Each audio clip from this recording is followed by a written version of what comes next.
So I'm going to start the video off by saying that I have not played Rainbow Six Siege in a decent amount of time.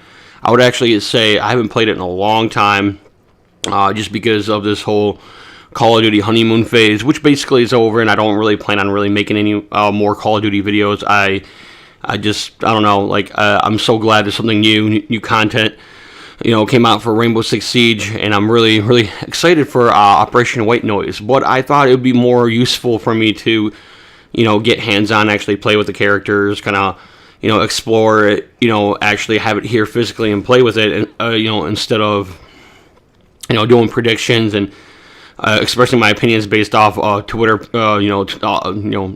Twitter feeds.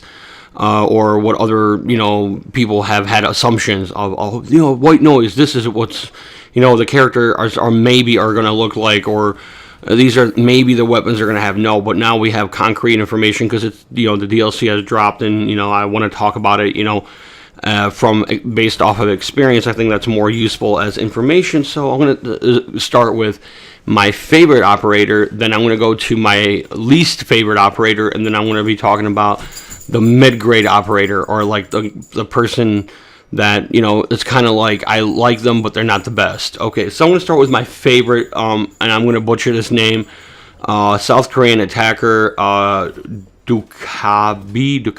I don't fucking know how to pronounce it, but anywho, I find that operator, she's awesome. I like her design. It looks really fucking cool. And I also kind of I really like her logic bomb ability, which is, uploads a virus that forces enemy devices to emit a loud buzz, thereby compromising their position, which is very useful as a thing to do. I mean, it's amazing. It's so hilarious how you do it, and it really, it's almost basically like timing. If you know how to time it correctly, you can do it twice. You can do it. No, I would never recommend doing it in the beginning of the game. I would do it, start progressing towards, the objective. Then, maybe like a minute or two into the game. Well, not even, about a minute into the game, then do it. And do it a little bit past the midpoint of the game.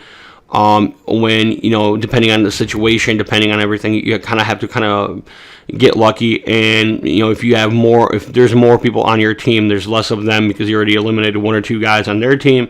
Then you have a higher probability of it being very useful for you, because then you can kind of trap them, because they're probably going to want to be stationary, and you can probably trap them or make them make mistakes, which is very useful.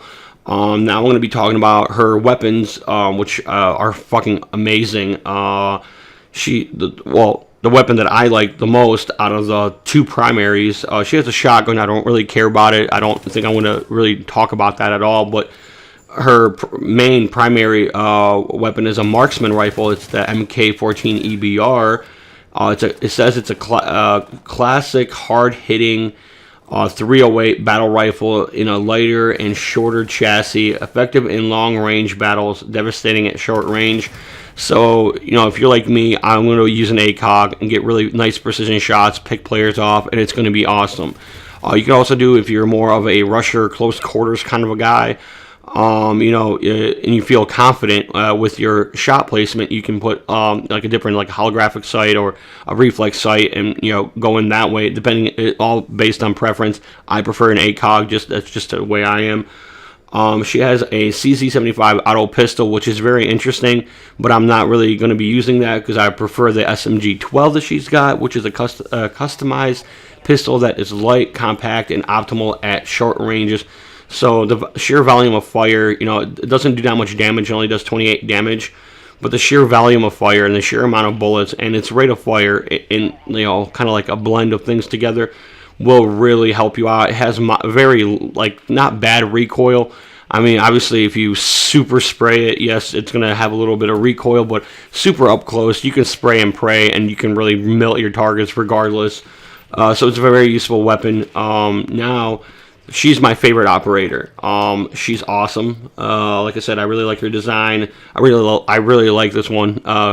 Just in general, I think she's one of the coolest operators as of now. Also, we have another operator. This is my least favorite operator, and I know that I'm probably going to get some heat or static or, maybe potentially a hateful comment about this because I think this operator Vigil is useful, but he has the ERC7 Vigil scans surrounding devices to wipe his image from cameras and drones. That's his ability. I think that's useful, but it's all based on situation. If people are actually on their drones and using cameras, then yes, but he's a defender. If he was an attacker, that would be incredibly useful because defenders are definitely going to be sitting on cameras. But now, most often, attackers are not going to be sitting on cameras because they only have drones as cameras. So, what the fuck, right? So, he can wipe himself off from being seen by drones. Very useful depending on situation. If people are actually droning hardcore, I think that's very useful on that in that situation. Briefly to talk about his weapons, he's got the same shotgun, the same CZ75 pistol or auto pistol. He's got the SMG-12, which I do like. I already talked about that, so I won't talk about it again. But he's got the K1A, which is a submachine gun in a compact AR package and caliber. Offers medium range accuracy. So this weapon is kind of like a hybrid between an AR and a submachine gun. Very useful, but it is labeled as a submachine gun. So I think it is pretty cool. It has minimal recoil. So once you get used to this weapon, it's a very, very useful, good, awesome weapon, and I highly recommend it if you're going to use this particular character. And now we're gonna go to the more mid-range, operator, where I like this operator, but not really for the ability, but for the weapon, and that's usually how it works for the mid-range operator for me. Zofia, which has a KS-79 Lifeline, which is a double-barrel launcher that can fire both concussion and impact grenades. So she's kind of a little bit more useful than Ash, as basically she's kind of like a glorified, more badass version of Ash. That's that's how I think of it, honestly speaking. But her primary weapon, completely, at least in my mind, is way better than Ash's any weapon. Since I was comparing her to Ash, she has an LMG and a assault rifle. I prefer the assault rifle, which is the M762. It's effective medium range AR with a custom shoulder stock, front handguard, and a flat upper rail. It's a very useful weapon. You can use any sight. This weapon does 45 damage.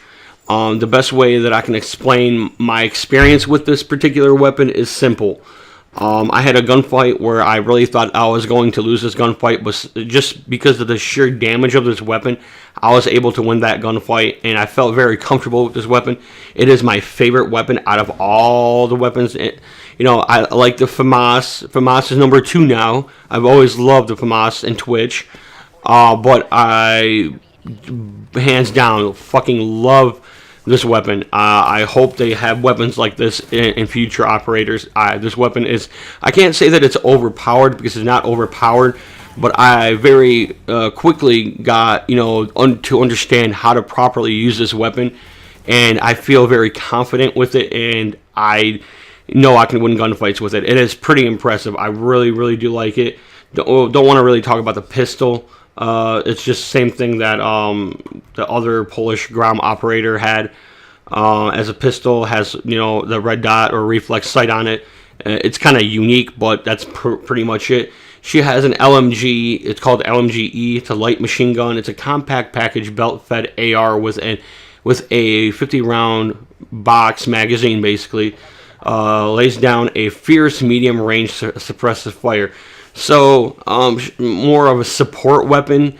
It really, I guess, if they had a mechanic where suppressive fire will blur your vision, or, kind of like how Ghost Recon Future Soldier had back in the day, where you can suppress somebody and they it's hard for them to move and all that kind of stuff, then it would be useful to say, suppressive fire.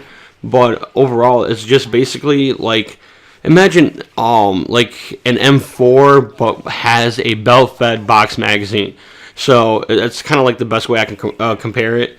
You know, I don't know, it's a very weird LMG. It's pretty cool, but it's just still kind of weird. I don't think I'm really going to use it. I might do a little review on it later, but you know, it's kind of weird. Now to talk about the map is fucking huge. This map I'm still learning. It's going to take me some decent amount of time to kind of know what to do in this map. There's multiple different levels. Very weird approach to everything, and it's just overall like very different than what I'm used to. So I do like the fact that the map is very different than most other maps. But it is pretty fucking sweet. I do like the map, especially when you're going down, you know, on the side of the building, and then you can see, you know, like down really far down below. It's almost kind of scary in a way, and I like that, you know, sense of immersion when it comes to the map itself. And so I give it props. They did a pretty decent job on the map. It's something different. It's kind of a little bit, I can consider it refreshing. I now, if I was to take Operation Blood Orchid compared to Operation White Noise, I think Operation White Noise, hands down, destroys Operation Blood Orchid. I think White Noise has cooler operators, has better weapons. I overall like it. Maybe it's because we have two attackers. I don't know. And it's actually like, you know, I don't know. Like I'm still trying to figure out what am I better at, attacking or defending, and it really depends on the map, really, for me. But I really like, hands down, my favorite weapon is the M762 for Zofia, and my favorite operator, hands down, based on ability and weapon, because she has a pretty cool weapon, is Dokkaebi. I can't fucking, like I said, I can't pronounce the name, so I do apologize if I butcher it. And I have to say that they made the character model look really fucking cool. Just in general, she kind of, that's the first time I can say that I actually like the character model, you know, in game, and you know, the actual image that you get in going through your operators menu. So pretty fucking cool. Basically, it's almost kind of like, she reminds me of one of those Asian girls from the original movie Battle Royale, which was in a foreign language, and it was a pretty decent movie. She kind of reminds me of one of those girls that was like really psychotic and fucking crazy. That's what she reminds me of, just to be honest. That's why I thought this was really cool. And so there's more than just, you know, the weapon and the ability. I really like the character model. I really appreciate what they did with it. I do have to say, recently they've been adding a lot of women in this game. And you know, if you're not from the United States, you probably, well, I mean, if you're in Europe, you probably understand this just as much as I understand this here in the States. But political correctness is a thing that, you know, can make or break any kind of an industry or game. They're adding women just because they want to be politically correct, you know, support women's rights and feminism and all that other bullshit that I really don't want to talk about, but it is what it is. But for the first time, I actually really do appreciate the fact that there's a really cool female character. Like, originally, like, Hibana was kind of interesting, but I was like, whatever. This one is awesome. They did a great job on the character model, the way, like, I mean, everything. Like, nearly everything about this character I do like. I think it's actually kind of silly and goofy, you know, with the little image that pops up, you know, when she calls your phone, and then you look, and then you're trying to violently turn off your phone. You see that, like, little weird, like, puppy dog virus hack thing. You're like, that's pretty fucking neat. It's something different and fresh, and like, it's refreshing. So that's why she's my favorite character, and that's all I really got to say about it. I am the Mint. Hopefully you enjoyed the video. Hopefully you enjoyed this really weird and jumping around everywhere kind of commentary.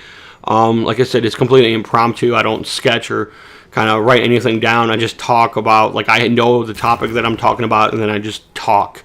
You know, kind of almost like constant rambling and babble. It's really crazy, but yeah, I you know, hopefully you enjoyed the video. If you did, definitely hit that like button. Definitely leave me a comment. Strongly encourage it. And if you want, definitely subscribe. Thank you for 57 subscribers. I really want to be thankful and thank all of you for watching my channel and, you know, making, you know, something that I didn't think it would ever come true in the time that I've been doing this, because it's so hard to grow on YouTube, and I've actually grown significantly in the last, like, month. So hopefully I have another spike like that coming up here in a few months. Maybe I can get to that, awesome 100 subscribers. That'd be really, really fucking awesome. So, but that's all I got to say. Peace.